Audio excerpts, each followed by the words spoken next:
நல்லதுதான். మీరు ఏడిసేది మంచిదే. நீங்க துக்கம் கொண்டாடு நல்லதுதான். మీరు దుఃఖం చేసేది ஆனா మంచిదే. அதுவே உங்க வாழ்க்கைக்குள்ள வரக்கூடாது. అదే ఒక కారణముగా ఉండకూడదు. நீங்க பலம் கொண்டு திடமனதா எழும்பும்போது బలము కొండి దినముగా మీరు లేచి నిలబడాలి. உங்களுக்கான கானானை கர்த்தர் காண்பிக்க வல்லவராக இருக்கிறார். మీకైన కానాని దేశాన్ని సుగంధరించడానికి నా దేవుడు సిద్ధముగా ఉన్నాడు. நீங்க அழுது கொண்டே ஒரே இடத்துல இருந்தீங்கன்னா, మీరు ఏడుస్తూ ఒకే స్థలంలో ఉన్నట్లయితే, எனக்கு வேலை இல்ல, నీకు పని లేదు, எனக்கு திருமணம் ஆகல, నాకు పెళ్లి కాలేదు, எனக்கு வாழ்க்கையில விரக்தியா இருக்கு, నా జీవితంలో ఎంతో పోరాటం, என் குடும்பம் தரித்திரத்துல இருக்கு, నా కుటుంబం దరిద్రంలో ఉంది, என் குடும்பம் பிரச்சனையில இருக்கு, నా కుటుంబం ప్రశ్నలో ఉంది. நீங்க முதல்ல அந்த சாம்பல்ல இருந்து எந்திரிங்க. ఆ ఒక్క పడకల నుంచి మీరు లేచి నిలబడండి. நேரா தேவ சமூகத்தை நோக்கி போங்க.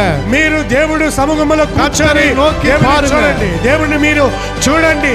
கர்த்தரை நோக்கி பார்க்கும் దేవుడిని మీరు చూడండి. கர்த்தர் உங்களுக்கான வேலையை ஆயத்த பண்ணி கொடுப்பார். దేవుడు మీకోన సిద్ధమైన పనిని దేవుడు చేస్తాడు.